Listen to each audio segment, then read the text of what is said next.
Hello everyone, how are you doing? This is Silver-Quill, talking to you once again over the interwebs and just saying hello. I hope this all finds you doing well on a fine Friday, maybe Saturday.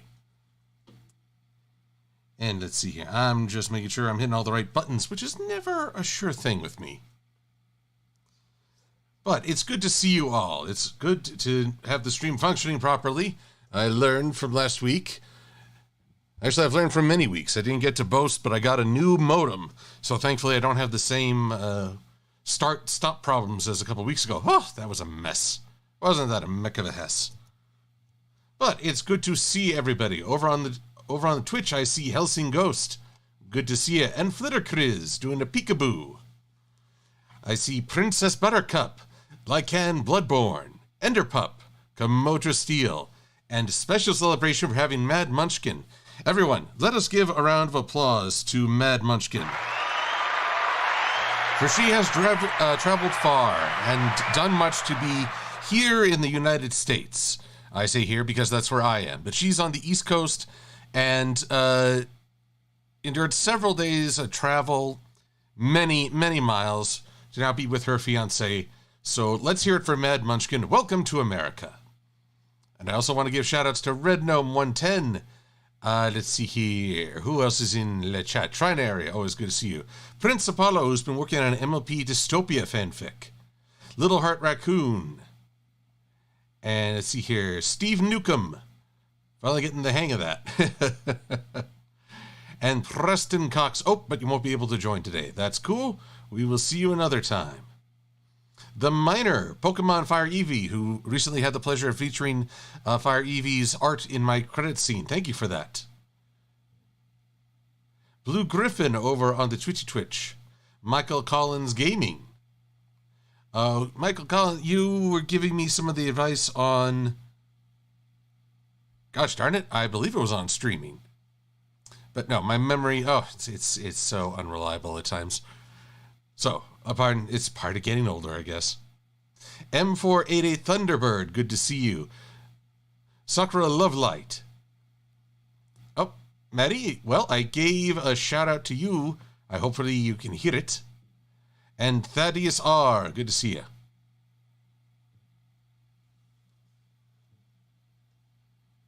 Let's see.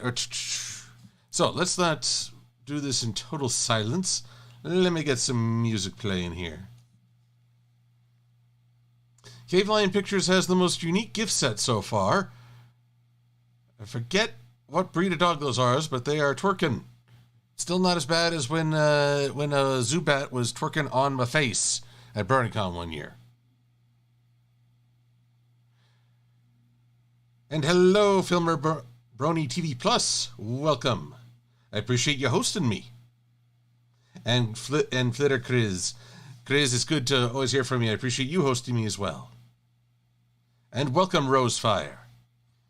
So let's see here. Let's just shuffle up some YouTube music. Yes. Alrighty, yes, Sophia Lee Miranda, aka Princess Buttercup. I see you there. Alright, so while we've been away, I've been working on a few things. One, I was very pleased that I could finally post an After the Fact video again.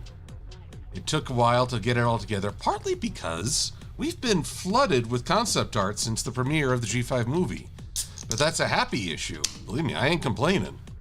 I find it very fascinating to go over. But it's also been quite the week. It has been a week of, well, birthday celebrations last weekend, driver's license renewal, which is part of the birthday celebrations, I guess, and then healthcare renewal, which is its own kind of celebration, but not really. Either which way, it's been an active time, and I'm just like, whew, stop the world, I want to get off. But I can't. The holidays are approaching, and I still have shopping to do, gosh darn it. Waiting on a little bit of an Amazon delivery, hopefully by middle of next week. Then again, this means I have no ground to criticize the ponies into best gift ever, as they all wait until the very last minute to get something. I mean the last minute.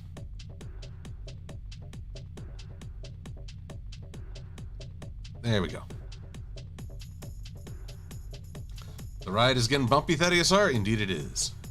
Rosefire, I'm doing well. I hope you all are doing well also. This is but, well, a piece of another piece that I am hoping to be done with. I don't mean to sound like ungrateful, but you know, have you've been working on a project for a while, and there comes a point where you're like, you know, I just want to do a good job, but I also want to be done.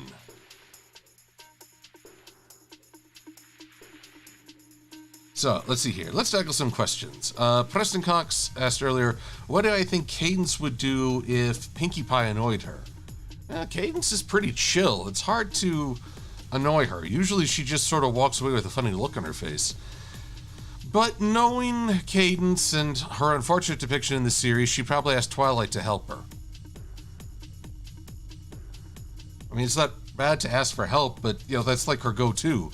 I wouldn't mind seeing a little autonomy from Cadence.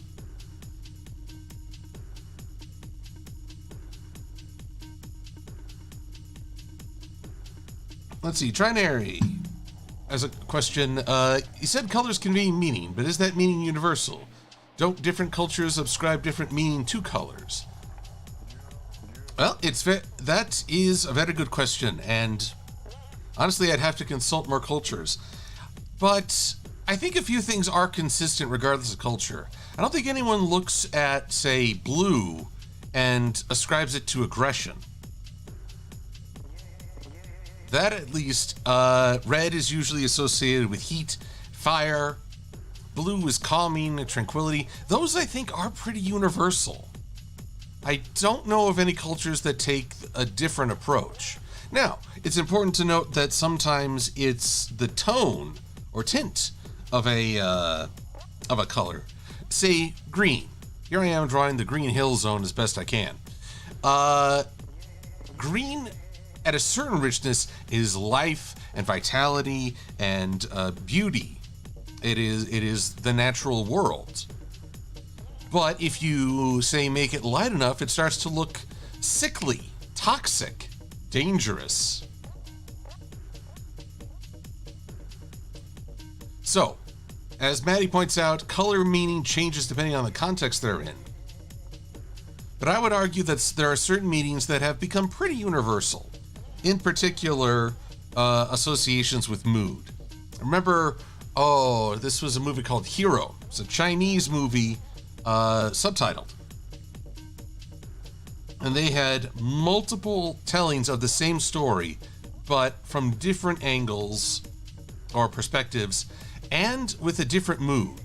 A very impassioned, angry version was filmed with pretty much red highlights on everything. Everyone's wearing red, the backgrounds are red. Then, same situation, but different mood. Now it's more dispassionate.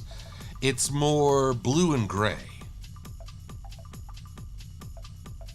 And so, therefore, I think that some meanings are pretty darn universal.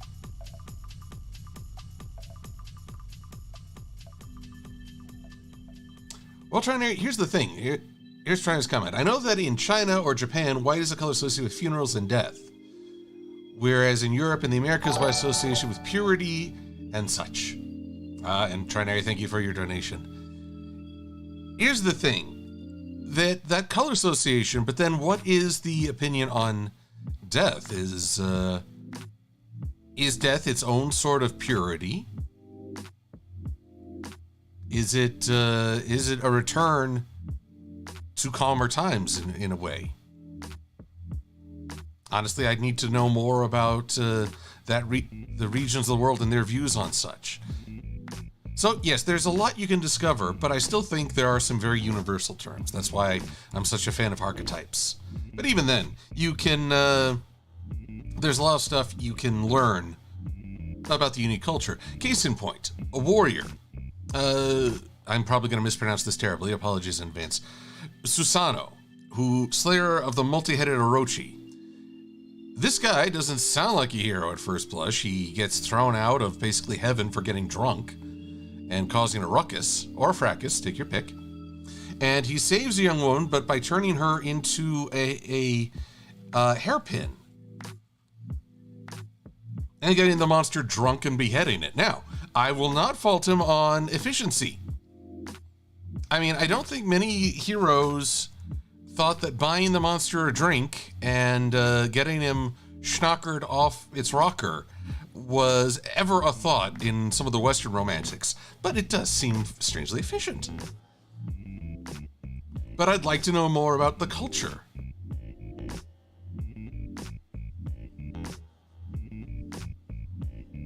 Let's see here. Oh, Blue Griffin. Blue is all-encompassing. The sky, the sea, it's cold, it's hot, blue flames and stars burn hotter. And that's the reason why Blue Griffin associates with it. That's an interesting point. I've always enjoyed blue for the sky and the sea and calmness. Ironically, I painted my office with red walls to inspire some energy. Some passion.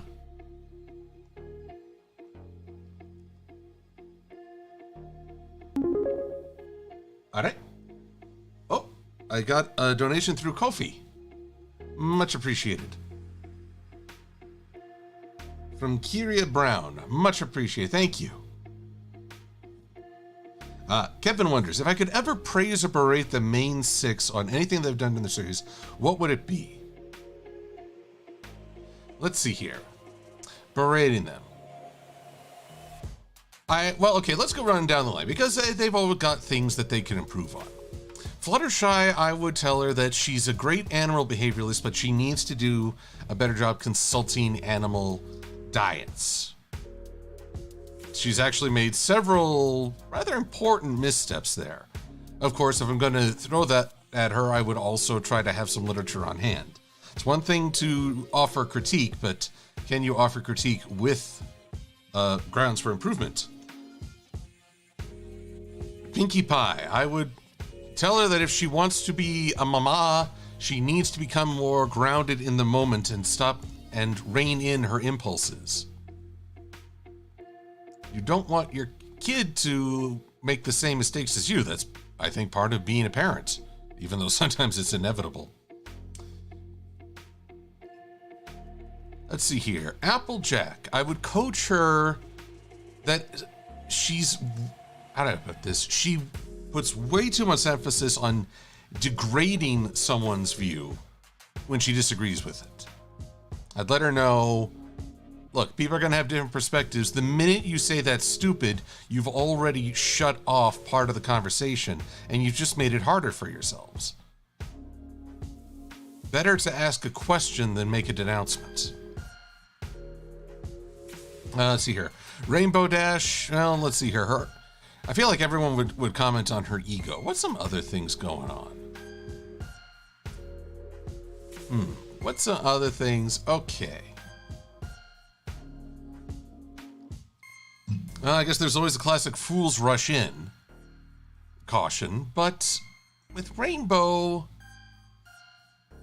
it's okay to be vulnerable.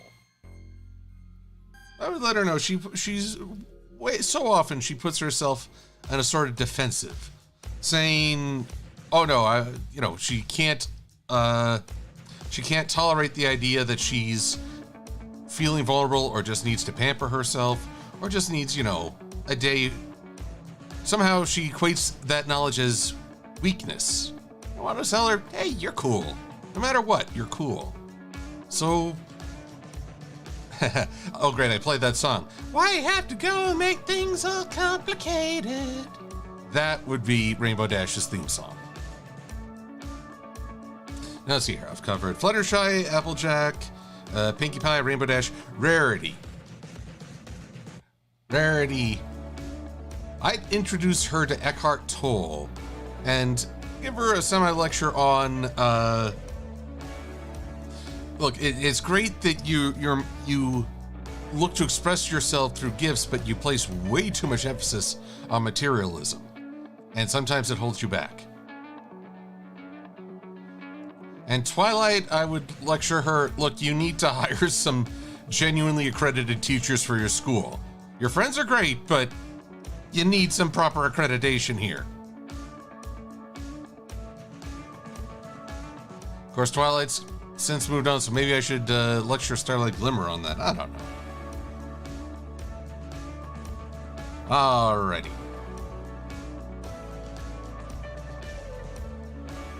Hunting Rangers 123. I feel ya.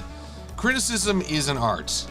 I still find it funny that perhaps the most consistent criticism of my own work is that I'm too optimistic. It's like, really? Really? That's your critique of me? Oh no, I'm too optimistic. It's just, of all the things one could critique, that seems pretty weak sauce in my eyes. You say in my eyes too often. Okay, that's something I can work on. Don't be so darn optimistic. Okay, I'll just be a negative, unhappy shell of a human being. I guess. What?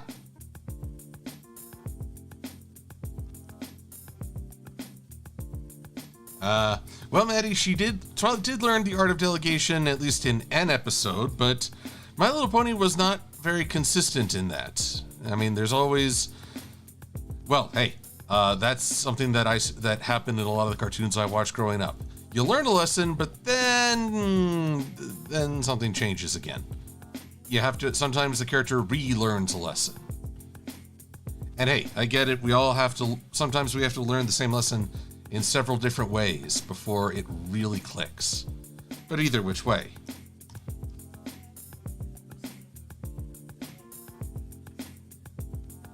Let's see here. Cave Lion Pictures. What sword would you recommend for the main 6? Of which swords would they all represent? Different swords. This is funny. I've actually been trying to figure out the best swords in history. Oh, thank you, Rosefire. Merry Christmas. Here's some extra spending money. I appreciate that, Rosefire. Gosh darn. Rarity was a very unique... One sec. I mean, there are some of them, like Applejack Gladius from Rome. It's very simple, very efficient, very direct. It gets the job done. Did I get a text? And then... Well, Twilight I could see is a classic European sword. Rarity. This is the Urumi. Urumi. It's from India. It is less a sword and more a collection of sort of whip-like blades. They're loose, and it takes. Honestly, I feel like it's more form over function, which is why I think of Rarity. Because as far as I know, it doesn't offer a combative advantage, but it looks darn cool. And Rarity, unfortunately, has a habit of form over function. That may also be something to critique. Now, Pinky I could see being a ringed sword. That is a sword that's designed to break other swords. It's loud, jangly, it catches them off guard, and I think it would be perfect for literally disarming a situation. Therefore, I think Pinky would be that kind of sword. Rainbow, I'm torn. On the one hand, there's the scimitar. It is designed for slashing. It is swift and sure. But then there's also the falcata, which is sort of the opposite of a scimitar. It is weighted at the tip, curving downwards, and you wield it more like an axe. It's designed to, basically do a lot of damage right away, right off the bat. And Rainbow, well, that sounds like Rainbow to a T. So once again, I've gone through, now we have the 2 challenges. Twilight Sparkle, I could see a classic European sword, medieval, nothing, sort of Excalibur hearkening. But what to do with Fluttershy? I am tapping into fiction here, but the Rurouni Kenshin blade, the one that Kenshin himself wields, it is a reverse blade. In essence, the normal end is dull, and the opposite end is sharp. Basically, no one knows of this sword or why it is that way. It's just it's made, in their eyes, wrong. And yet it's fitting for a pacifist like Kenshin. It's the sword not designed to hurt people. In fact, in a tight situation, may do more harm to the user or to the wielder than to an opponent. That seems like something Fluttershy would wield.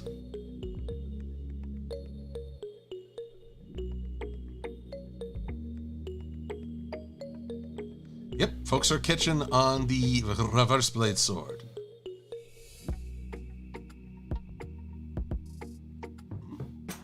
Jerry Fluff, you have nothing to apologize for. I didn't see your question over on the Twitch. On YouTube. I'm afraid, well, there's just a good number of peeps, and I appreciate all the conversation, but if I miss your question, I apologize. Oh, if I can never finish this, I apologize. Goodness gracious. Can I? Nope. Man. Gonna have to move these background elements to their own layer. Else, I won't be able to select anything. I will say, this has proven to be one of my more ambitious and sometimes start, stop, make a mistake, and go back sort of deals. But hey, if not for that, I wouldn't grow as an artiste, or whatever the hey I am.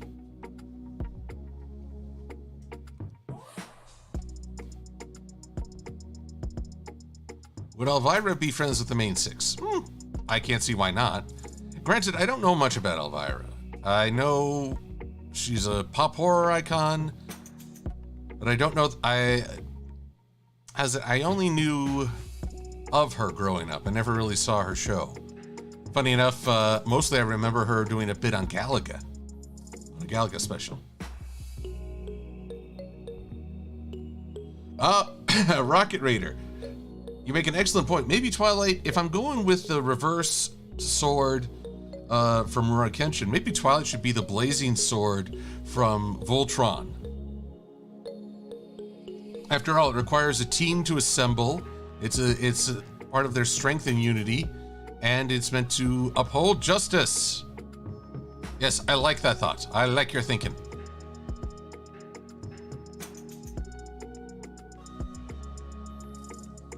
Let's see here. That waterfall is looking like weak sauce. Let's see here. Hello?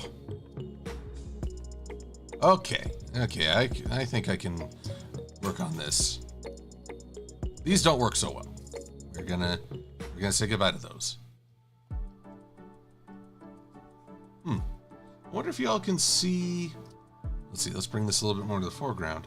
I wonder what you all will see if I try for a gradient mesh here. Object, create gradient mesh. Okay, that's a start. But it won't let me. It won't let me blur it. How interesting.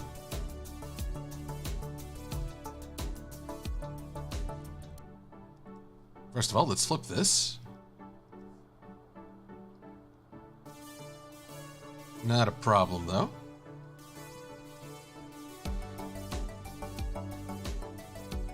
Let's see here. What about Spike? Oh, gosh, I am... For all the flack I give, I completely forget to talk about Spike.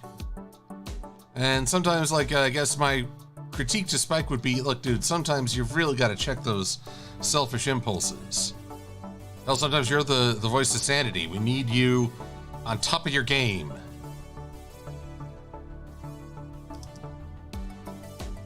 But what sword would I give for Spike?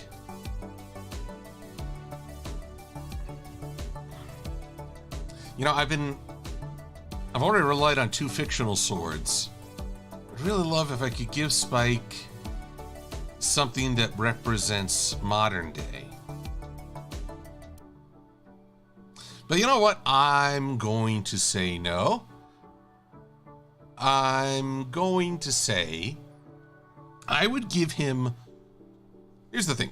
To follow up on my general critique of Spike, I would give him a blade made of something called soul metal.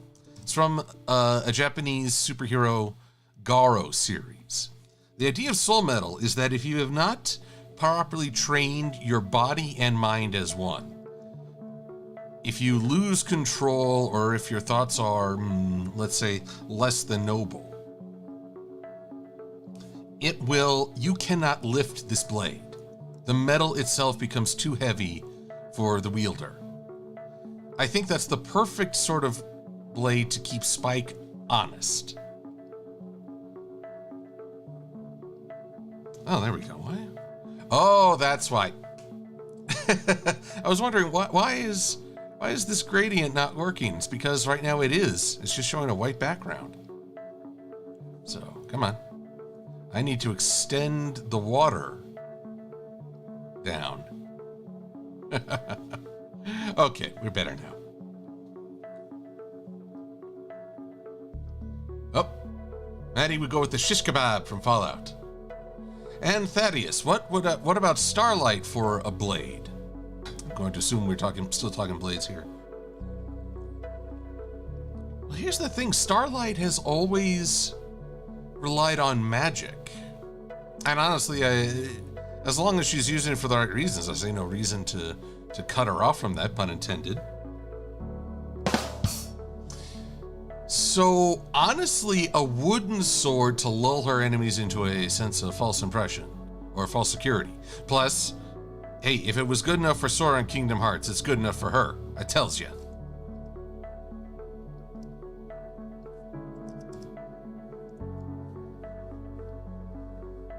Oh, so, no, David Pescatelli, Master Sword is surely for Link. If I were to take that from him, he'd probably give me a stern talking to with several, hey, yeah, Surya, eh? I mean, that's just one lecture I don't need.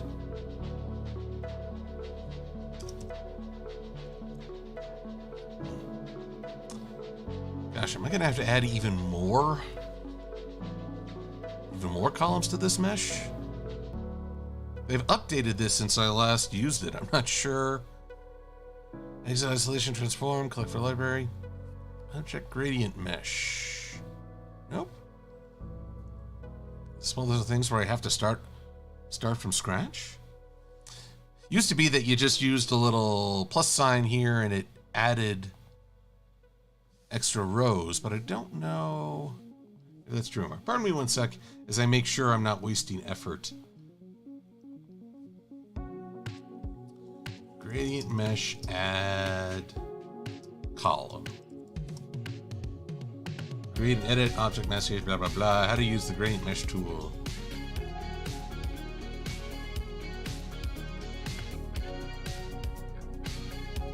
Another mesh tool only allows one grid point at a time to be selected if you want to apply color, blah, blah, blah, blah, blah.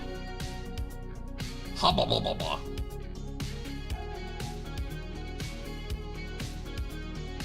Select the mesh tool. If it's not already selected, there's a mesh. There's always an extra tool. Why is it that I'm using a menu item, but there's a mesh tool? I do not understand this chaos. Mesh tool. There we go. Now we're talking. Now we're meshing with the best.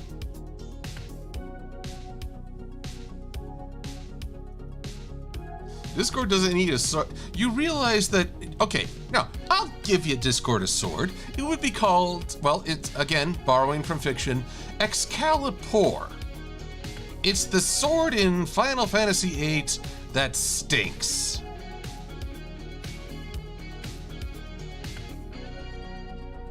It is the sword that actually was like, no, not that sword. It's such a random disappointment. I'm not calling Discord a random disappointment, but I'm just saying you don't get the cool sword. Not until you've made up for what you did.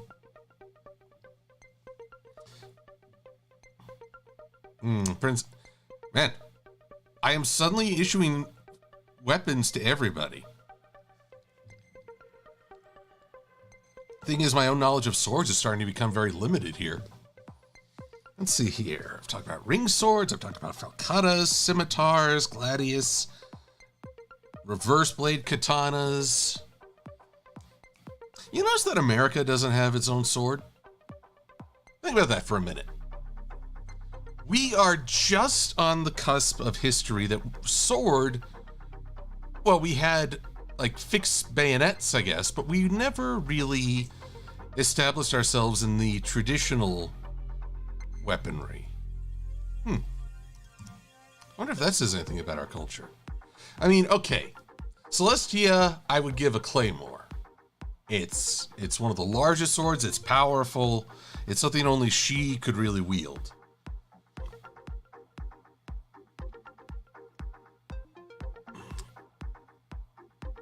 And let's see here. Oh, now what? Now I've got to make swords for Flash Sentry. Good Lord, everyone. Should I just make a YouTube video? What cutlery I would give the main 6? Maybe that should be, yeah. I confess I'm concerned.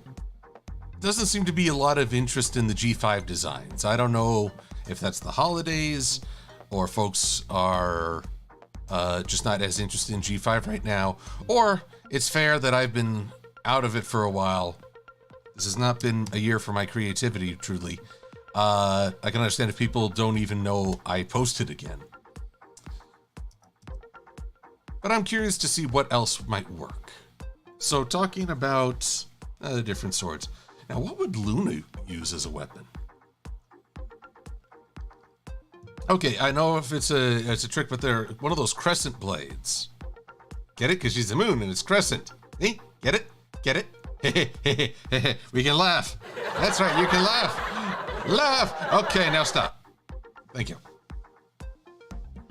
Oh no, cool striker. Not the Wabbajack from Skyrim. That's the blade of a mad king. It also sounds like Elmer Fudd.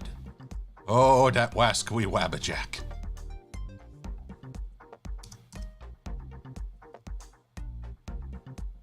Oh, a sickle, everyone! A sickle? No, okay, granted, she was the ghost of Christmas future, and that definitely carries some implications, but I don't know, a sickle? Okay, you know what? I would make Kate, I'm gonna turn this around. Instead, I would give Cadence a crystal sickle, just so she can have a moment of looking utterly badass, even if it's just like the cover of a metal album. You could have shining armor in the background, like battling a demon, a bat demon.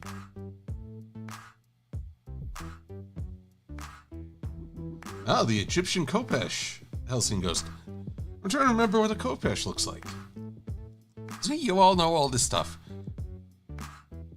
See, I've been trying to look into swords because I like the idea for a story I've been working on. If a fleet were modeled after swords, if it had a symbolic meaning as basically a fleet of blades heading off into the stars, I think that would be rather cool. But that's not been the primary focus just yet. Let's see here. I want you to be 50%.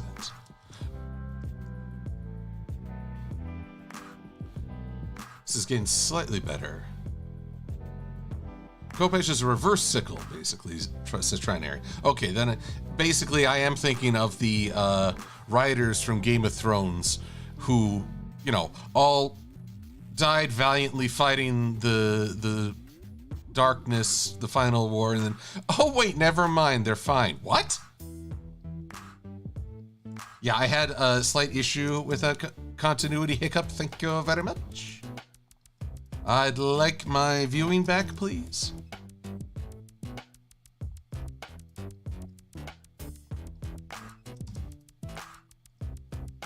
That looks kind of funky. Let's take you down to 35. There we go. Now, my theory, such as it is if I have enough of these lines giving an implication, we'll see a waterfall. And it'll provide the idea of flowing water. Because that's what art basically is, conveying an idea. Some are very... Maddie, help me out on terminology here. Some are very true to life, while some go for surreal.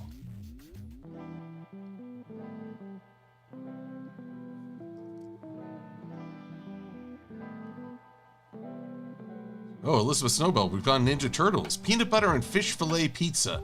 You know what? I could see Michelangelo trying that.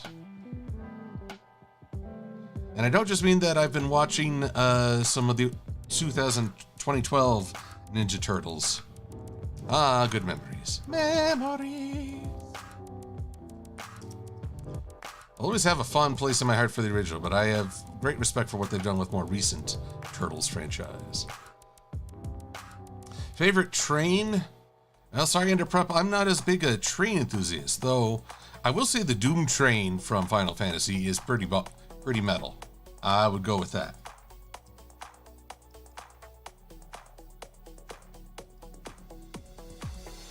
Let's see here. Let's make you 30.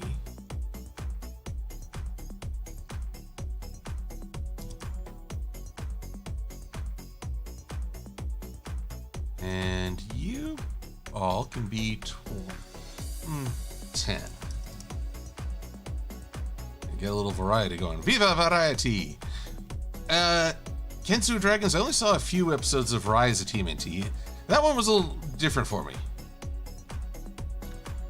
Different is not bad, but it is definitely...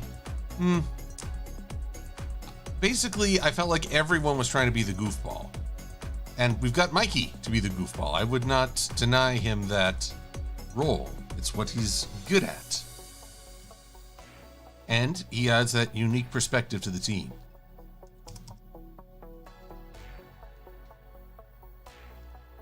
So let's see here. What would I do if I met my OC? Asked John Oldgem. Well, to be honest, I duck because something was probably about to hit him. I know how this works. And Silver-Quill is more or less the hippogriff that don't stop a griffin. I am much squishier than he.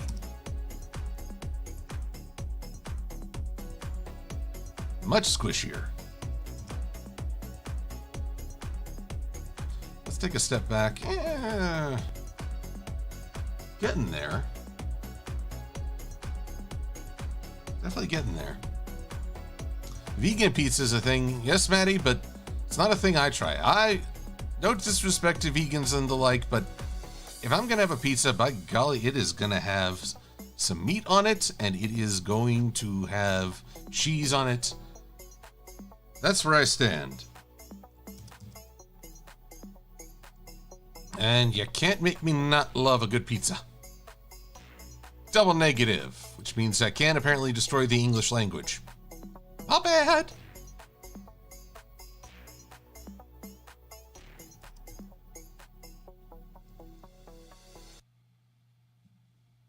Okay, Chip Stay, wondering what musical would I recommend? My personal favorite has always been Into the Woods, especially a Broadway production. Those, I found that to be quite wonderful. It's certainly darker than you expect, but very well done. And also one of my earliest introductions to musicals, so always has a special place in my heart.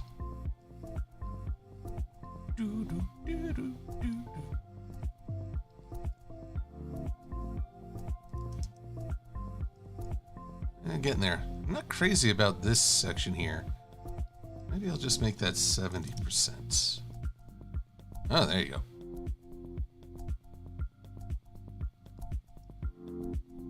See, I'm going for more opacity at certain points now, just to add more variety. I've never known water to be, you know, consistent unless it's like perfectly flat.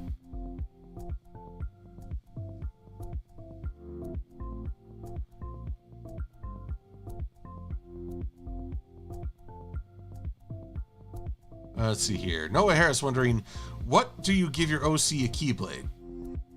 Oh, so would I give my OC a Keyblade? And if so, which one would I give him? I'm out of touch on Keyblades. I mean, there's the part of me that wants him to have the most awesome Keyblade, so I think it's called the Ultimate Weapon Keyblade. But let's exercise a little restraint here. What's a Keyblade I fondly remember? I believe it was the Hollow Bastion Keyblade that looked like it itself had a lock on it, including a very heavy chain. Maybe it's because a Keyblade is more a burden than it first seems that I would want that for my character.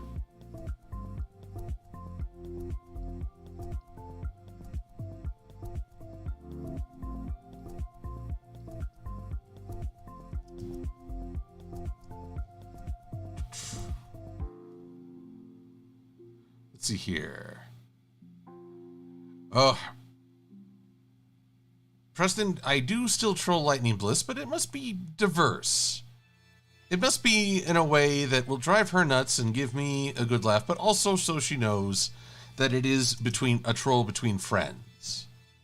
And that one of the problems is that sometimes folks get involved and they're not part of that circle of trust. And as such, I've had to put the kibosh on some of my better trollings. And I would do so again, gladly, because I want this, well, okay, mostly it'd be fun for me. But I also want her to have fun with making like her revenge videos. I must think of a new way to troll her, to drive her a little bit bonkers. I wonder if I could frame her for something in my videos. Just say, nope, Lightning Bliss did it. It was clearly the work of a belligerent alicorn. Get her. I just got Firebrand Lock put away. I bet I could do the same for Lightning Bliss.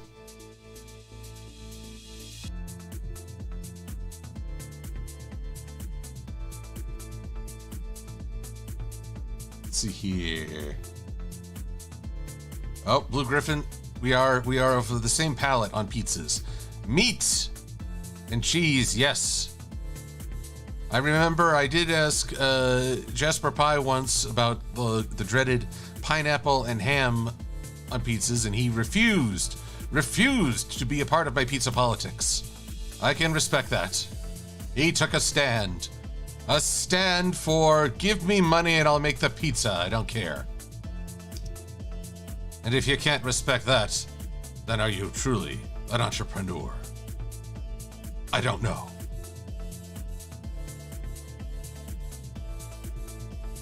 Let's see here. Yep. These aren't quite working the way I'd want them to. Ah, cancel. What the hey? Let's just try you. Will you work for me?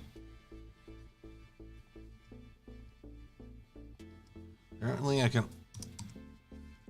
influence as many at a time as I thought. Oh well.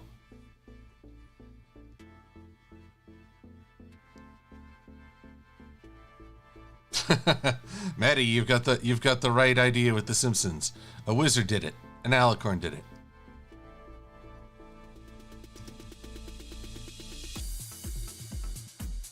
Maybe I can just use some previous audio so she doesn't even know I frame her. It's like, I never recorded that.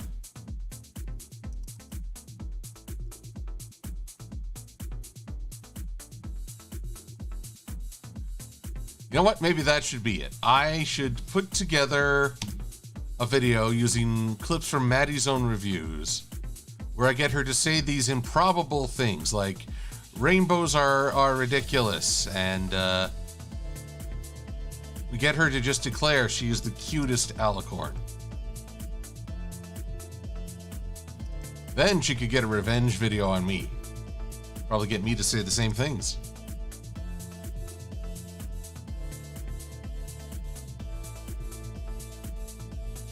Silver-Quill did it. Red Gnome. No one would believe that. I'm not nearly so competent.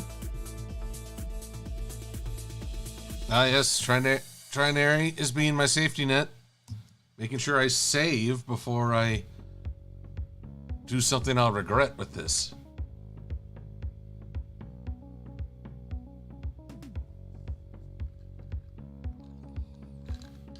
All right, we are approaching the top of the hour, and let's see here. I want to really be able to say, hey, I finished this. This thing is done. I don't have to worry about this anymore. Ha ha ha ha. Ha ha ha ha. So, rather than get bogged down, let me at least finish up some elements. Because I appreciate that this has given me a chance to test myself out, make some mistakes, and learn some new things. But there's also a part of me that's just like, end it! End it now! So let's get some deep blue. Oh, curses.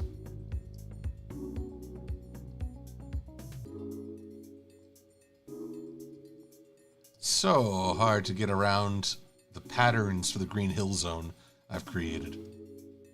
Go. Is that's better? And then you're going to be a brighter blue. Here we go. And 90 degrees? Yes.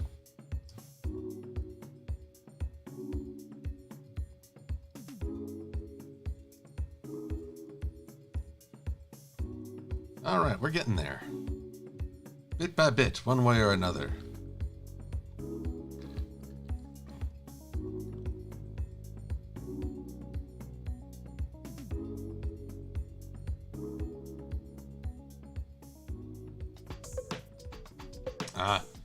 All right, Maddie letting us know that it will be just a little bit before we get to enjoy another of her works, because part of her adventure is going without a computer. Now, Maddie, you're braver than I. I mean, I will readily call my computer my security blanket. I take it with me. I take my laptop with me just about anywhere I go. So you have my undying respect that you made such a long journey and didn't even have your main computer with you. Still, if I can ever help you with getting something on your channel, or helping stream something or whatever, just give me a holler. Let's see here. Evangelion wondering, what would happen if instead of Netflix, the G5 MLP appeared on Disney Plus under the Marvel Studios brand? I believe I would stop joking about Mickey declaring himself ruler and owner of all our entertainment and actually believe it. It's like, I own your ponies, haha. You think Celestia was a prisoner of Nightmare Moon? Haha. She belongs to me now, haha. Now pay my streaming service if you want your precious G5, haha. Otherwise, I won't tell you what happened to Twilight Sparkle.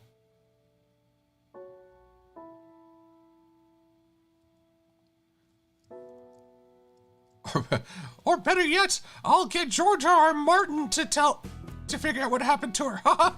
He'll be do something messed up. Oh, that actually hurts my throat. Let's see here. Cherry Fluff wondering, would you rather be stuck eating nothing but pickles or having to do nothing but mukbangs on YouTube only? Oh, okay, that's doing food eating vlogs for YouTube. I do like pickles. They're actually one of my favorite foods, but at the same time, one cannot live on pickles alone. But then again, only getting to do food videos on YouTube sounds like a terrible fate for me, because look, no disrespect to people with refined palates who can articulate it. I'm not that person. So no, if it's a choice between creativity and food, I guess I will starve for my art and subsist on pickles. But boy, I probably will stop liking pickles too sweet.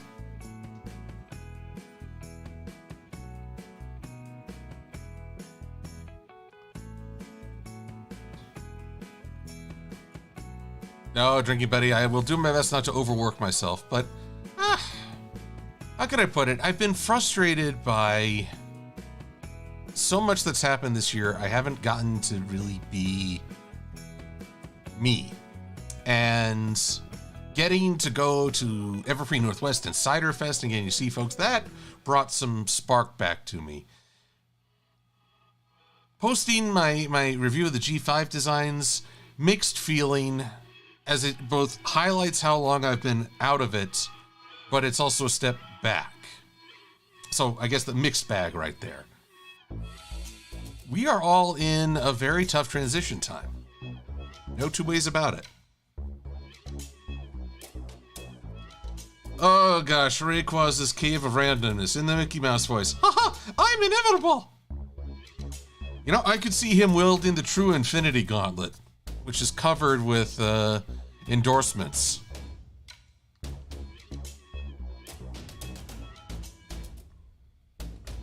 Noah, I didn't see your Casper question. Colonel Indiana Lungnuts, I'm sorry, but I enjoy a diversity of pickles, more than just dill. I'm not one for a run-of-the-dill flavor.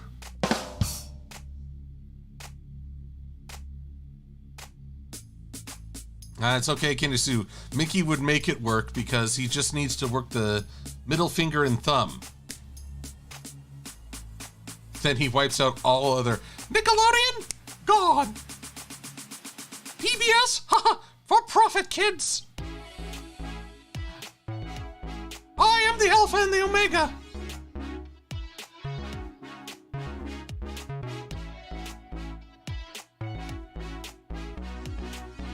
Oh my...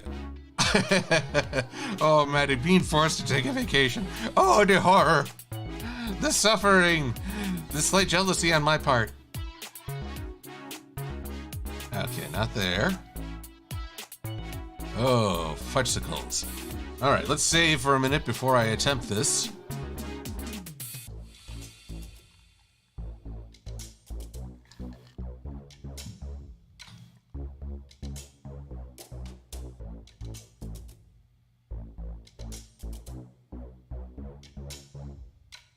Welcome, Master Code Ace Analyst.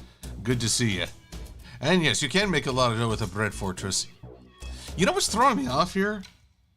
I don't know why, but this Flicky, whose name I finally learned, through no intent, his legs look very much like the background colors.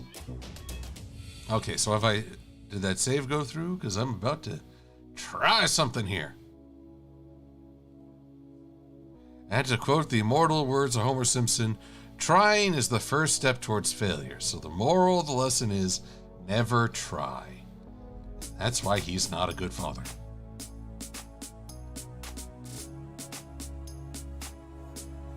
Actually, guys, you know, I always thought the episode where Lisa becomes a hockey goalie and she ends up competing against Bart, I could swear that was like Homer's best worst fatherhood episode. I mean, he was god awful as a parent, but it was just hilarious to see how bad. And Marge, the long-suffering. I want you all to compete for your parents' love. Winners, losers.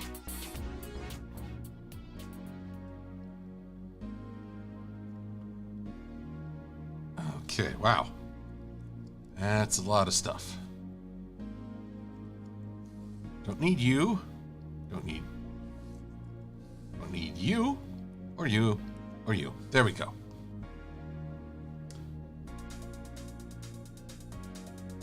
I need you to go upside down. Horizontal, come on. I don't know if Marge has ever suffered silently, but she has definitely suffered.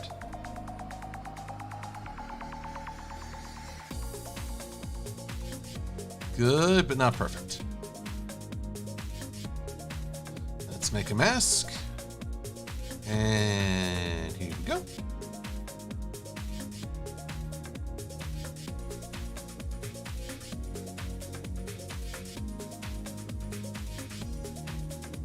And a 1, and a 2, and a 3. And we're going to take this down to opacity of 0. 90 degrees is wrong. We want negative 90. Why so negative? Again, People seem to think, you know, if there's one thing I could convey to anyone who wants to do reviewing on YouTube, negativity nets popularity, but it is a poor substitute for honesty.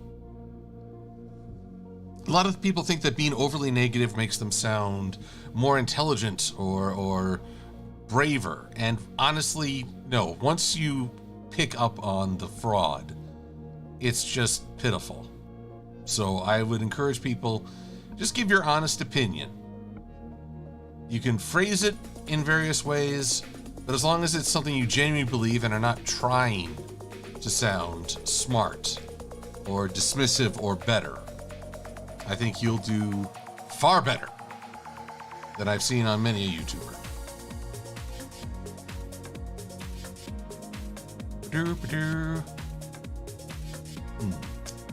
Now, my challenge. Where's that ocean? Are you the ocean? Yes, you are. So I'm going to paste in place right there. Just above the ocean.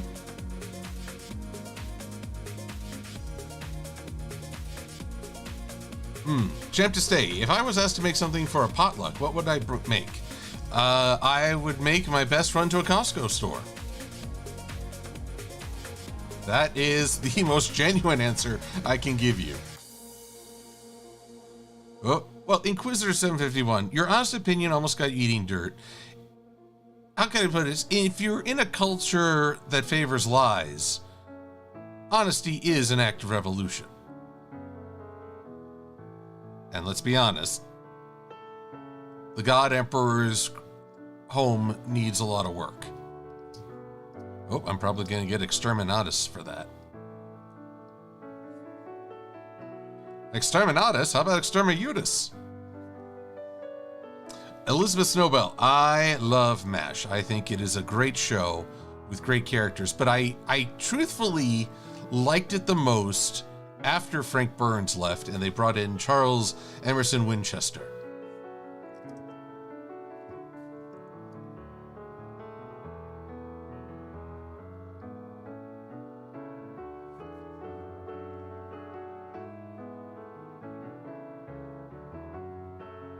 Let's see here. Jerry Fluff. Let's see here. Jerry Fluff, I did see your drawings and I greatly appreciate them. Thank you again. And no worries. I mean, would you rathers are not really, I wouldn't call them intellectually stimulating. They're more of a damned if you do, damned if you don't. I don't know if there's any way to make it really better. Okay.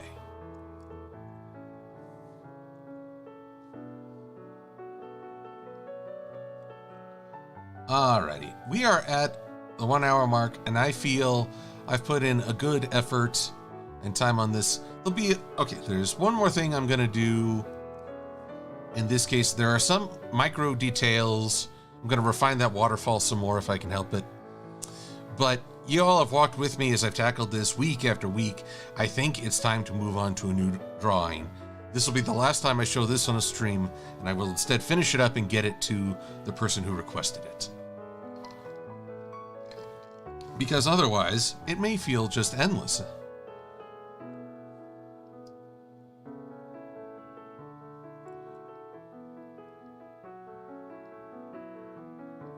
Let's see here.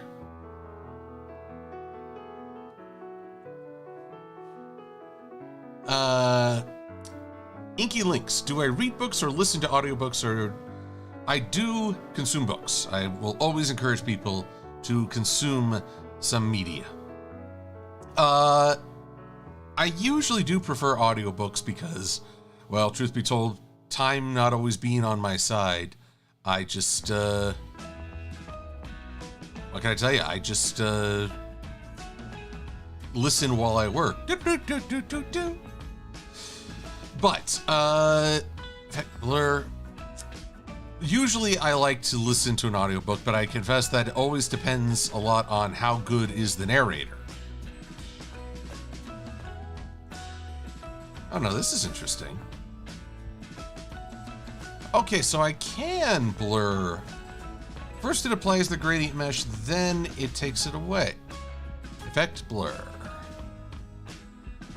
Okay. Yeah, that works.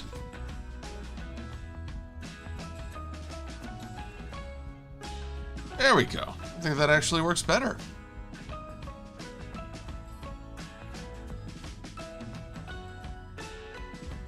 Maybe add a little rock or two in the waterfall to let them know that there's still water. Still waters run deep. But I think that's good. Excellent. All right. Now, I'm going to just save all this. And then we're going to tackle my gingerbread house of doom.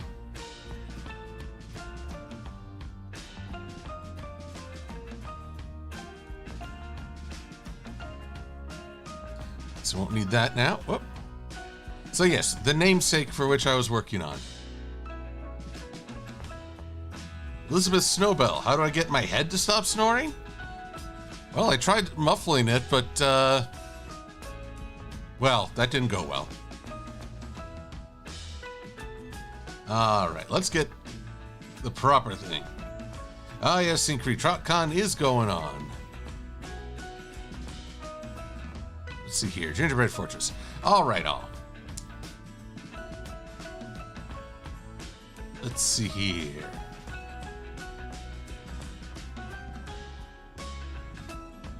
Champ, I should think about a gift for Maddie. Welcome to the States. Sorry, it's the States. It's like, I'm glad you're here and why you're here. I just wish we could put on our best face for you. Awaken my gingerbread fortress.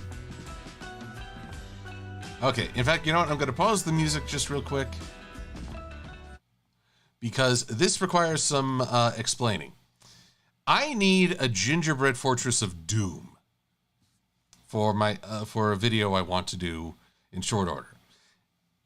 And lo and behold, I go to I go to Google and I do an image search for gingerbread fortress.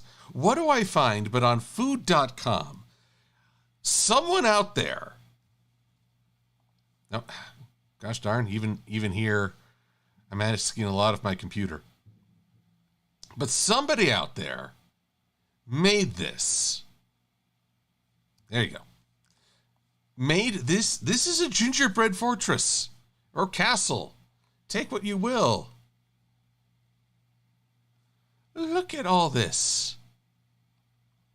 I am in awe of what this woman created. I don't know how she found the space to create this. She even included a recipe for how she made the gingerbread, which is far and away more than I can offer. But I debated with myself. I mean, I could use this in the video, but I wouldn't be able to contact her for permission or, well, basically give it proper credit. Not to mention, none of these photos actually go all the way to the tippy top. This is literally an uncontainable fortress. So I started making, I got a gingerbread texture off the net. Also a cone texture, like a waffle cone. And I just started assembling a castle very much using the layout provided. It's gone pretty fast, much faster than my my attempts at the Green Hill Zone. But time is against me, so for the rest of tonight, I'm going to be building up this gingerbread castle of doom. And also, I'm just going to say, I'm going to try and get these buttresses to reach all the way down. I don't think that's very healthy architecture-wise to have it just sort of cut off like that.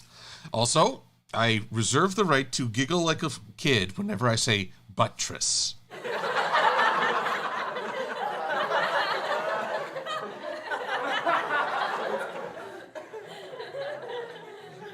There.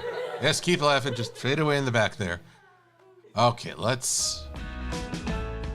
And a return of the music.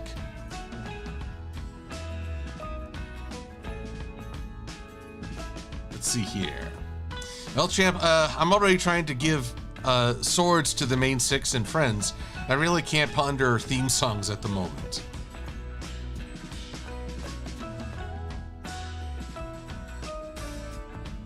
Let's see here.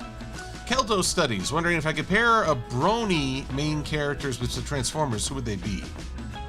Finn and Trailbreaker. Well, guess it depends on the Trailbreaker. I watched Trailbreaker back in the G1 days. I mostly know the most expressive Trailbreaker was actually the IDW comics. He was something of a charming alcoholic, which is not something I'd use to describe Finn. So let's keep it to just ponies. Applejack would get along famously with Ultra Magnus. I know that they tried pairing up. How do I put this? They tried pairing up Rainbow Dash with Windblade, but that required them to change Windblade pretty big. I'd actually give which one was it? Which aerial pod is it? Air Raid. Yes, Air Raid is very much a prideful flyer who would welcome the opportunity to challenge Rainbow Dash, and at the same time they could learn from one another. Rarity and Knockout, match made in heaven. They're both that intelligent and designing creative wise. So there, I think the IDW comics beat me to it. Let's see here. It was fun seeing Fluttershy tame Soundwave in his cassettes. I would say Beachcomber for Fluttershy because they both have appreciation nature, but Beachcomber had a really bad episode in the Golden Lagoon. And so I'm hesitant to pair my favorite pony with a Transformer of whom I'm not terribly fond. Let's see here. Who would Pinkie Pie pair well with? Hyper Energy. I almost want to say Blur, as they could keep up with one another. But maybe the most awkward would be Swerve. Again, relying on IDW comics. Swerve tries to be a bot who gets along with everybody. But because he's sometimes overeager or not, sometimes has a bit of caustic humor to him, he could do with some pointers from Pinkie, I think. Pinkie pointers. Trying area, I would not inflict wheelie on anyone. Or Daniel. Daniel did fine in the movie, but the subsequent Transformers and good golly, the Headmasters in Japan, I would not inflict that Daniel on anyone.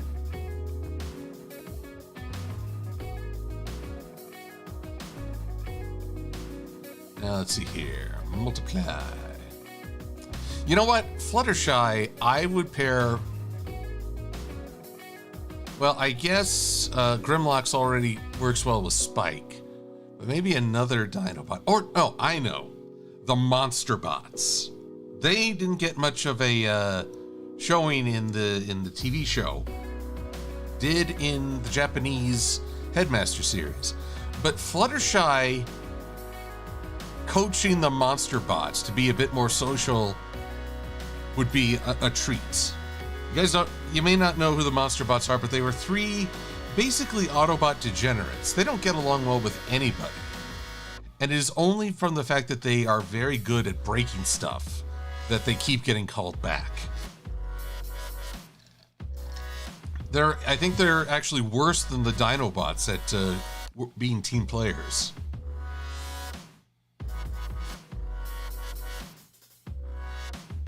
Twilight mixing with Rodimus Prime, Rocket Raider. They both are new to command and somewhat uncertain. I could see that happening. Also, that would play off Applejack and Ultra Magnus. Okay, so I've gotten Rainbow, Rarity, Applejack, Fluttershy. I feel like I missed someone. Spike is with Grimlock. Drinky Buddy, a 40k dreadnought made out of gingerbread. That's one hell of a machine spirit right there. Wreck-Gar with cheese sandwich fetch. Well, one, that's a wonderful nod to Transformers Animated. I approve.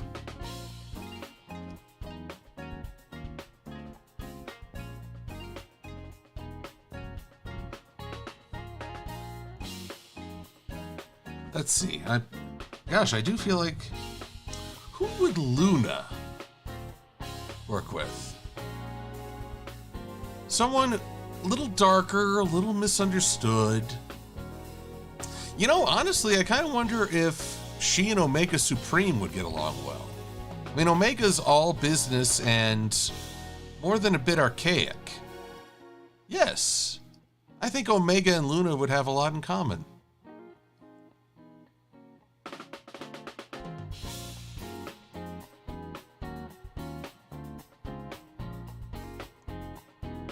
Oh, goodness. Oh, David Pescatelli, Discord with the Transformers. A Chaos Bringer who's not nearly as malicious as Unicron.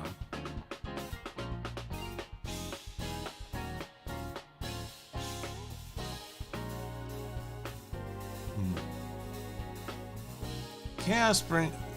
Who would be chaotic enough?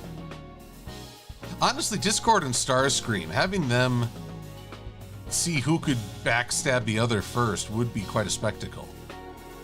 I mean, I could see Starscream trying to play Discord and Discord just deciding this will be great entertainment.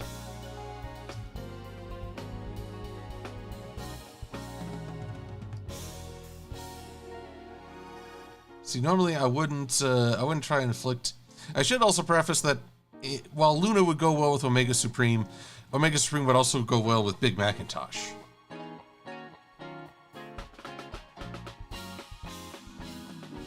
Rocket Raider.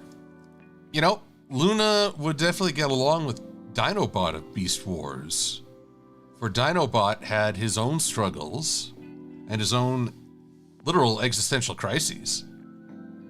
Plus, they're like some of the best characters in both their series, so yeah. What does it say when, like, one of the best Maximals was himself a former Predacon? What does it say when the Netflix movie series did not do Dinobot justice? Not at all.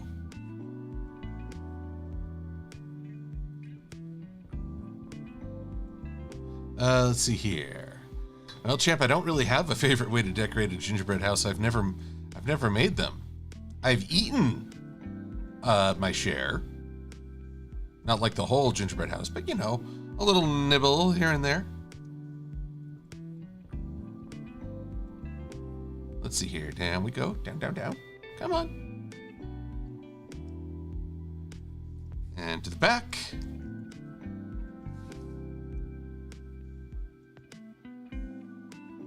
Actually, let's not delete that. I need that. But I will delete that outline.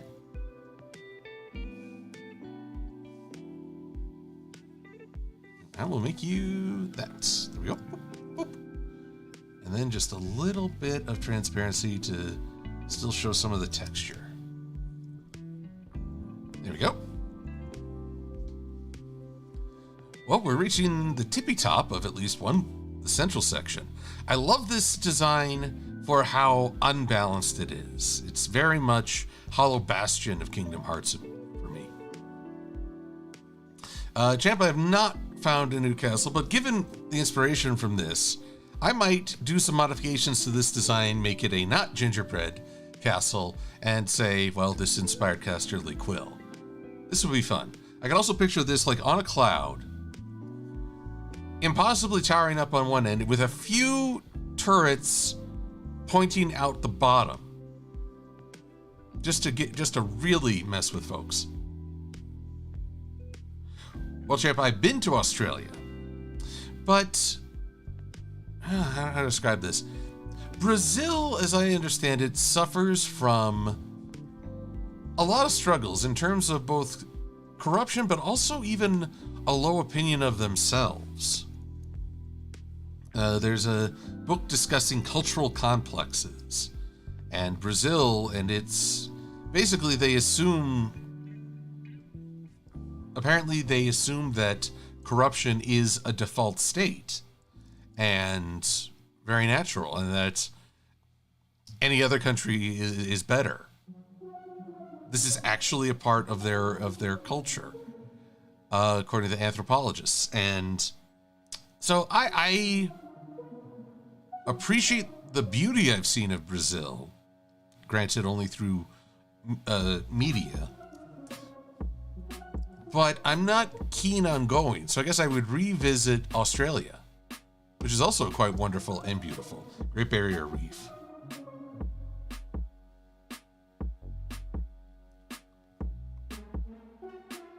Let's see here. Would I ever challenge Elsa in a castle making contest? No, Noah, because she'd wipe the floor with me, I have no doubt.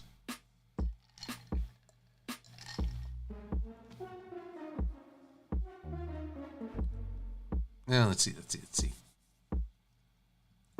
Where to go from here? I will say, because this is under a bit of a time crunch, I've intentionally kept the design pretty simple.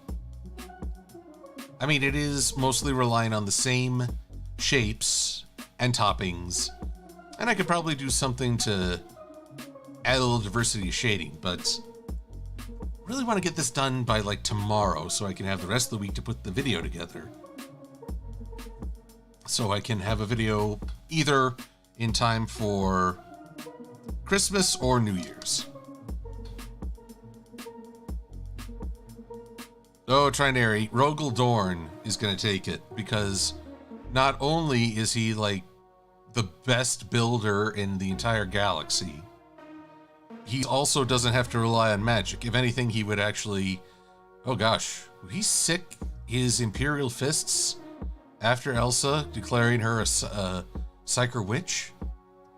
I'm probably saying a lot of words that don't make any sense to people.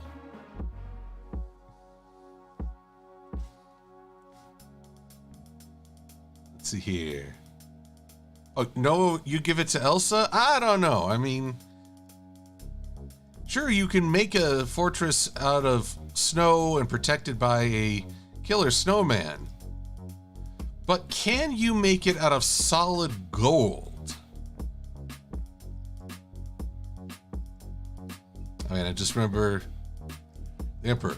Was the Fortress of Evil made out of gold? No. See, that is why I made you the builder on Terra.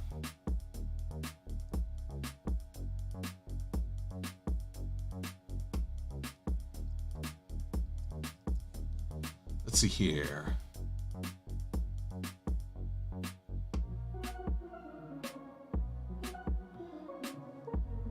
Let's see here. Oh dear. Welcome, Khalid. Apologies if I mispronounced that, but welcome. I'm doing well. How are you? How are you doing? Gingerbread gargoyles. Wow, Cosmina, that would be quite the feat. I'm not against the idea, but I have to be mindful of what I can get done in a set amount of time. And this is my weakness.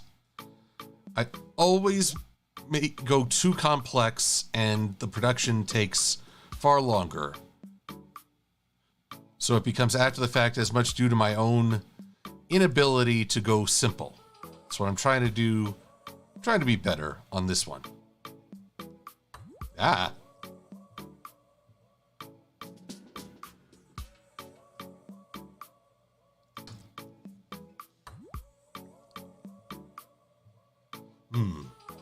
Ozma, the famous Amber Room, now sadly gone. I'm afraid, well, I'll have to look that up. Offhand, I'm not quite remembering. But that's okay, I forget lots of stuff. Ah, 117 War Spartan. I've been seeing clips of the Saitama versus Popeye. Ooh, that's cool. And so I'm kind of curious, but at the same time, I feel like this death battle is over before it begun. Saitama gets my votes, for he is literally the one-punch guy. Caped Baldy, who can defeat any enemy in one punch. Popeye's tough, but I've never known him to be that tough. So I'm not sure how they're even gonna make this a balanced conflict. I mean, I've seen several animations that pit Saitama against Superman, and it's a draw.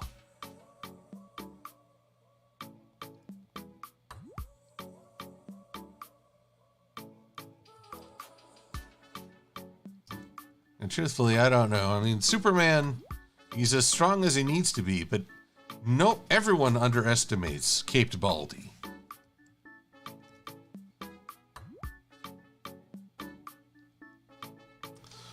Syncry, I'll need a little clarification. Do you mean have I ever played a Warhammer 40k video game or a board game? Because I'll tell you right now, I have not played the tabletop game. I don't own any of the miniatures, though I am impressed by the artistry on display from what I've seen of miniatures in both online and in the books. Now, I have played Space Marine, and I'm very pleased by the announcement of Space Marine 2. I've got, the Deathwing game, where you're on the derelict Space Hulk. Deathwing, I think it's called. I need to play that. What? I feel like there's another Warhammer game I played a while back. But it's escaping me.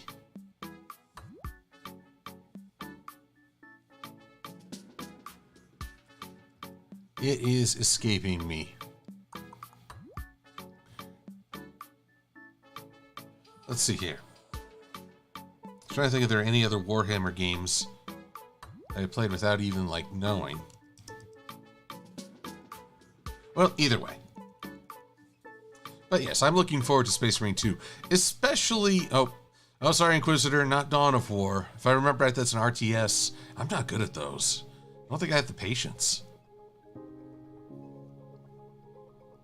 But I feel like there was another Warhammer game that maybe I'm just only vaguely aware.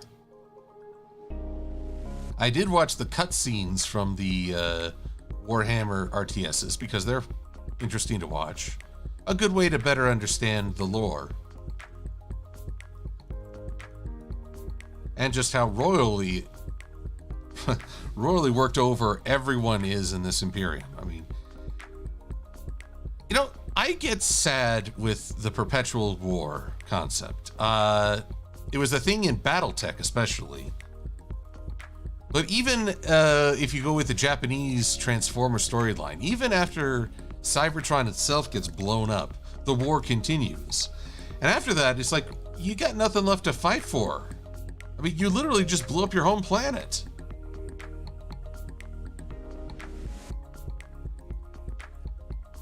Ah, okay here. Keldo Studies. Do I think Rainbow Dash would work well with Cybertron Wing Saber? Okay, so... Confession, I didn't watch all of Transformers Cybertron. But I do know that the Wing Saber in that is also a bit of a braggart and, full of himself, but he's also very reliable. He and Rainbow would get along. But then again, I feel that Wing Saber is very much in the spirit of Air Raid, of the aerial bots, G1. So again, it's almost not a beat for beat the same character, but very similar. But gosh, I'm going to be wondering all night, have I played a Warhammer game and not realized it?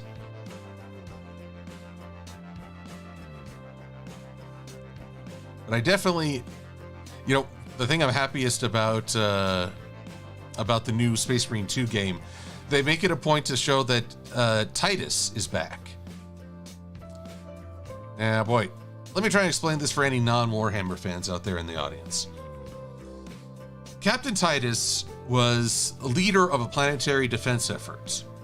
And when the planet was attacked by the forces of chaos, he found that he could actually resist its corruptive touch. Now, his rookie companion, Leandros, basically tattletaled on him to the Inquisition, who promptly came in after he'd saved the whole planet and said, "Congratulations, you're under arrest. And we're going to interrogate the daylights out of you until we find out if you're an agent of chaos in disguise." And that was how it ended. Sorry for the spoilers, but it's been years. So to know that he's back, I'm hoping for a reunion with Leandros, if you know what I mean. I'm gonna say, "Hello, battle brother. Let's talk about your loyalty." You're right, Elizabeth Snowbell. I'm not... Here's the funny thing. Everyone will rag on My Little Pony for being so happy and upbeat and everything's so pure and innocent, but they'll totally buy into the opposite extreme, which I consider to be Warhammer. That, yeah, I can totally buy a universe where even the gods themselves are tools. And there's like no genuine hope. There's just who can keep their head above water the longest. I find it funny that that's a comment on how cynical we can be. I think both are fun in their own way, but when someone says, "Oh, Warhammer's more believable than My Little Pony," I see them as two sides of extremes. One no more believable than the other, or no less. I could believe in a universe where things work out a lot better than they tend to do here. I could also believe in a universe where things aren't going so great.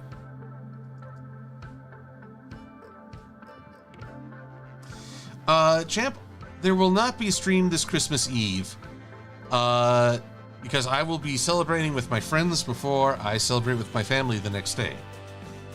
So that's part of why I wanted to declare completion on that other piece. And we're coming up on the top layers, I think, of this, my Gingerbread Fortress of Doom. Of course, I've still got to go back down for the buttresses. Going down for the buttresses. I'm mature. Let's see here. It's blocking the chat panel? Uh-oh. Thank you, Cherry Fluff, for the heads up. I don't know why. Wonder why it enlarged like that. Okay. Well, corrections.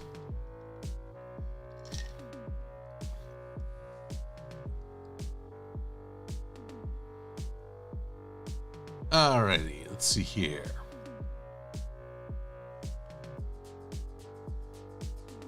Well said, Trinary. And I clearly have not grown up. Let's see. Inquisitor. Leandros would be dead by the time Space Marine 2 happens. And Titus is now Primaris Marine, so we need info on what happened after the first game. Okay, let's try to... Inquisitor, I'm curious on your view. Why would Leandros, the Tattletale, be dead by the time of this game? He may be... Well, I don't think I can repeat such words or descriptions on the stream. Meant to try and be at least a little friendly as I joke about buttresses. But, why do you think he'd be dead? Now, for those who don't know, a Primaris Space Marine is basically, you've got genetic super soldiers, now make them super duper. They are even better than your run-of-the-mill super soldier, which is saying something. Now, Champ to State, I don't know many sea shanties, so I really can't give you much, but I can give you a song I heard as part of a video I did on a Renaissance fair way back in like 2004, 2005. How do I put this? But I never knew, I've never been able to find the song. It was called, I think the title was The Raging Saint May, where they had this great refrain, way, hey, run tell your mother, way, hey, we've just won the day. Way, hey, there won't be another ship like the one called the Raging Saint May. I don't know if that was unique for just that Renaissance fair, or if it was, if that is an actual shanty. It was really good though. They sang it so well. Oh, why do you pace these things so low? How low can you go?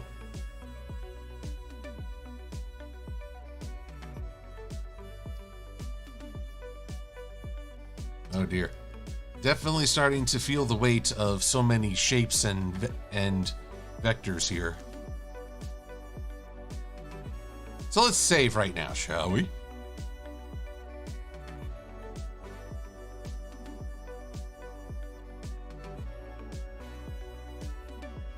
I'm not sure I'm the one in the martial mood. I've been answering questions. Are you all doing okay? Do you all feel the need to, like, pillage or storm the castle? Save the king? Queen? God Emperor?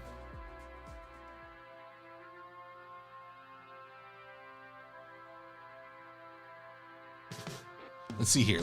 Okay, so according to Inquisitor 751, Leandros is an ultramarine, so they get called upon very often, so somewhere after the first game, he became a casualty. Or, you know, it would be interesting to see Leandros, he toughened up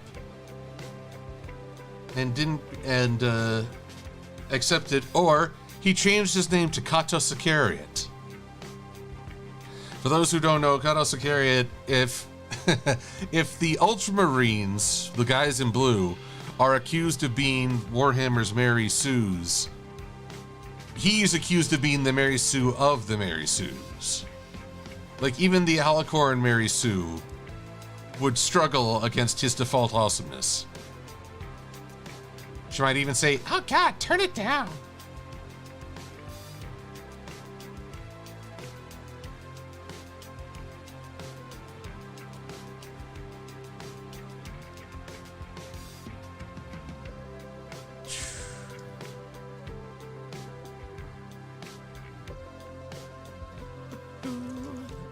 I like this music.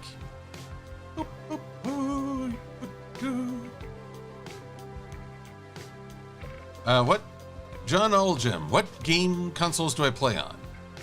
Well, I've been trying to keep up with the generations ever since the original NES.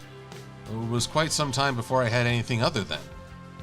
Currently, I have a PlayStation 4, an Xbox One, PlayStation Portable, and, well, there's a Nintendo Wii gathering dust. I only got like 2 games for it, one of which Zelda Twilight Princess, awesome game. Though I will never forget when my quest to save the world was put on hold because I couldn't figure out how to fish using the Wii remote.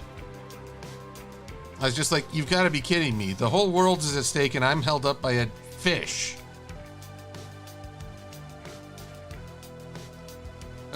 What's that, a trout?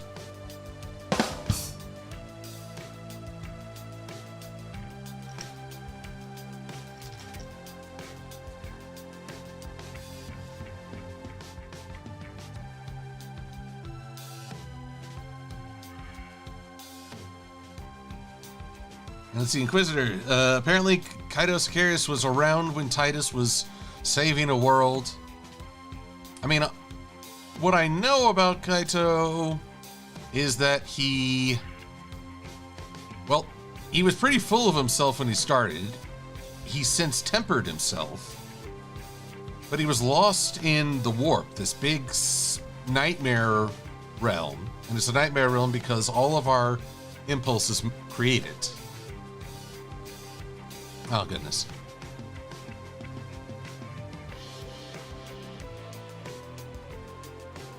My goodness. So, let's see here. I find that we've got several chats going on at once. We've got people still trying to pair up everyone with a Transformer. Movie quotes galore. I confess I'm a little overwhelmed. Oh, but I appreciate that Gaiety, you too struggled with the fishing. I kept like trying to move the Wii remote up and down, like, you know, you're supposed to slack and tighten the line. Well, nope. Apparently you're just supposed to hold it up. I had to look at a YouTube video to figure out what the game wanted me to do. I don't know if the Switch has gotten any better, but the Wii remote controls were not fun. They were a fun gimmick, but after a while I just got tired of them.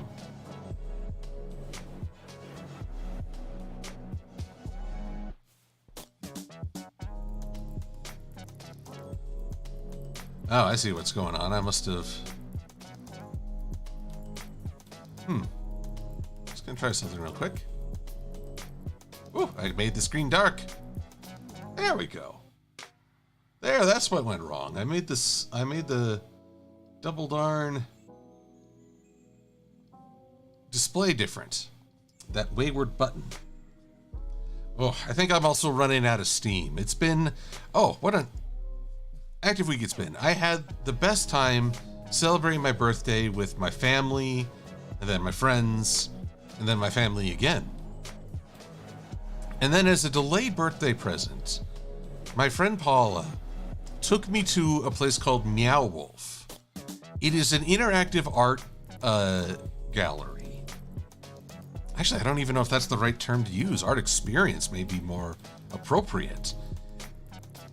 Basically, folks, give a look if you have a Meow Wolf in your city or nearby, because it's worth it to go in and just be in this immersive experience.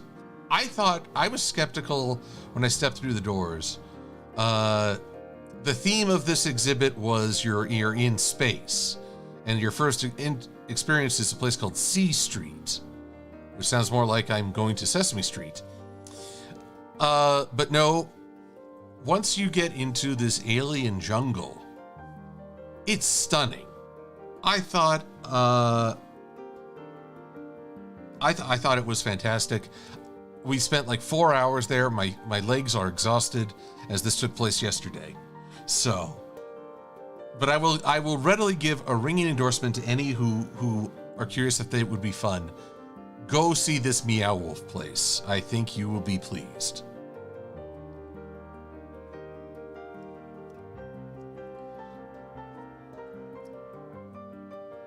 Well, you know what? It's very difficult to explain. Basically, it is a collection of architects and artists who create these immersive exhibits. And they're centered around a theme. What that theme may be will be different place to place. It is truly very immersive.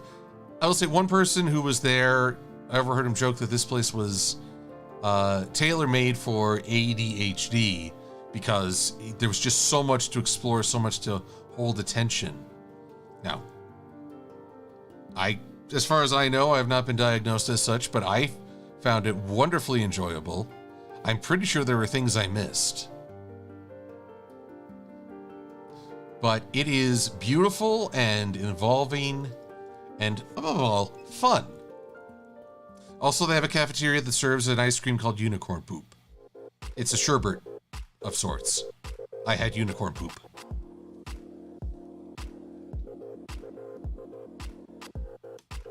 Cool Striker and Prism Shard, you guys are mentioning Omega Mart. I'm not familiar.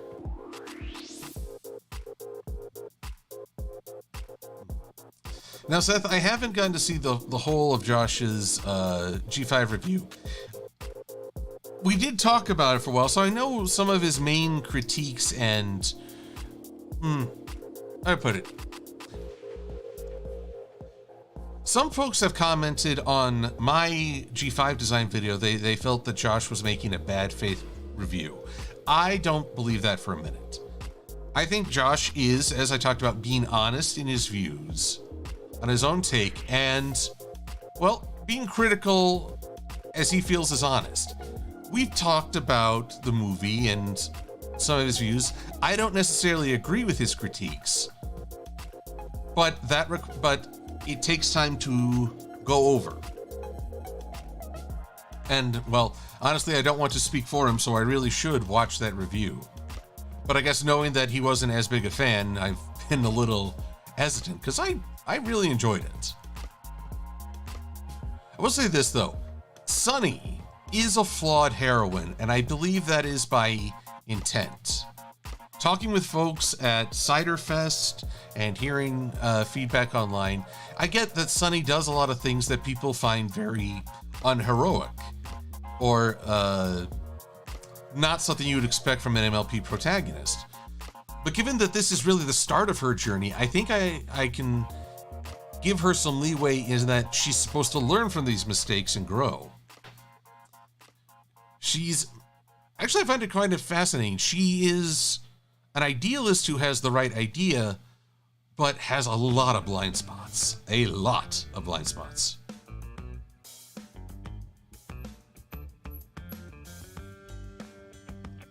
Let's see here. Omega Mart is Meow Wolf, Cool Striker says. So, like, they're owned by the same company, or one is the parent company? I will, well, probably look it up after I have some dinner. And Sephi, Anime Christie, is in the chat. I had a wonderful birthday, and your well wishes were a part of that. So thank you. But I'm doing well, and yes, I am an older man. Even more so now. Me! Get off my lawn. Me! Now, I'm also faced with a challenge. As I zoom in here, I have no idea what this is, but it is clearly a room of importance because it has what I assume is stained glass. I'm going to have to see if there's a Christmas stained glass out there, because that'll be probably the room where the main shindig is happening. Because, stained glass. It's there to highlight your grand opulence and then to have someone say, break through in a heroic fashion. Just saying.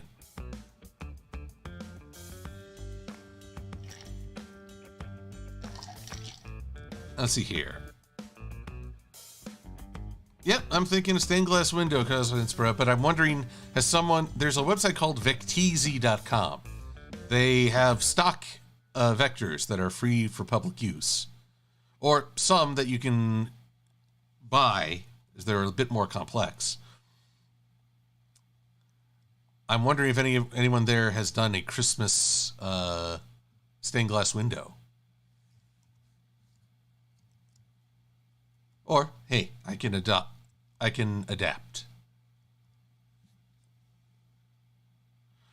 Well, Safi, well, forgive me if I keep calling you Safi. I don't know if Anime Christie would be the better way, but I've known you as Safi for so long. Basically, I'm trying to build up a gingerbread fortress of doom. Doom!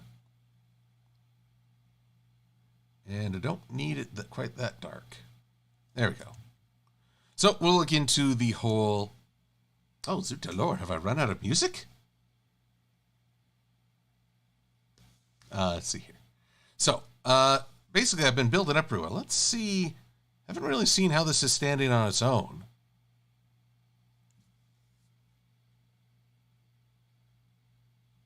Come on. You can do it.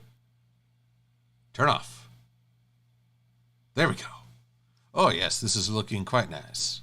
Quite nice. I love how unbalanced it is. Like, at any minute, you expect one of those side towers to just come toppling over. And yet it works. That's what makes it kind of unnerving. Yes, I'm quite giddy.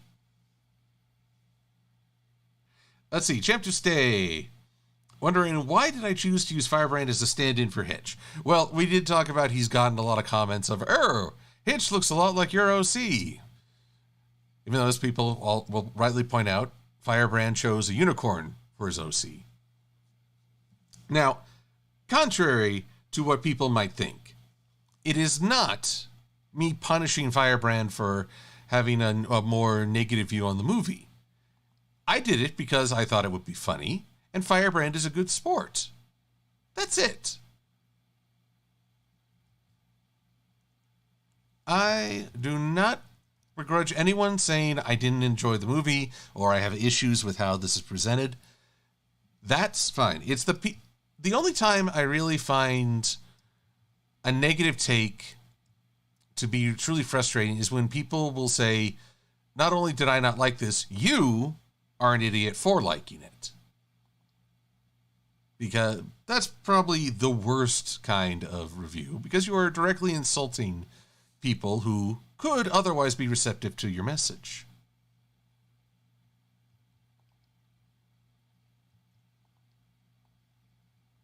Alrighty.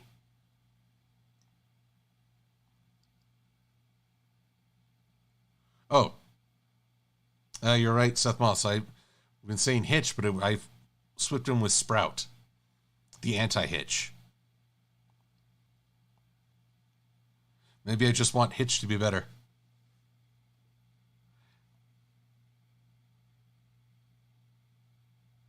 What can I say? I find when I'm talking about the movie, I still have trouble. I'll say Izzy when I mean Sunny, or vice versa. I suddenly understand what it's like for my dad, who has called me by my brother's name and several of our dogs' names. It's just a thing. Honestly, I take all those as a compliment. Love my brother, and those puppies were wonderful.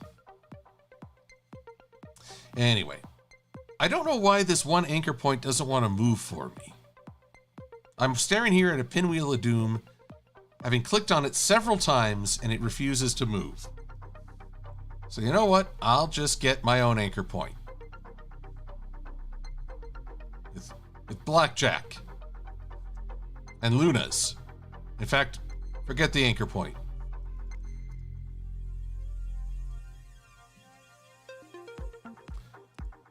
Okay, let's see here. Back out we go. Alrighty. It's not quite the top of the hour, but I feel like this is good progress, and I'm really hungry.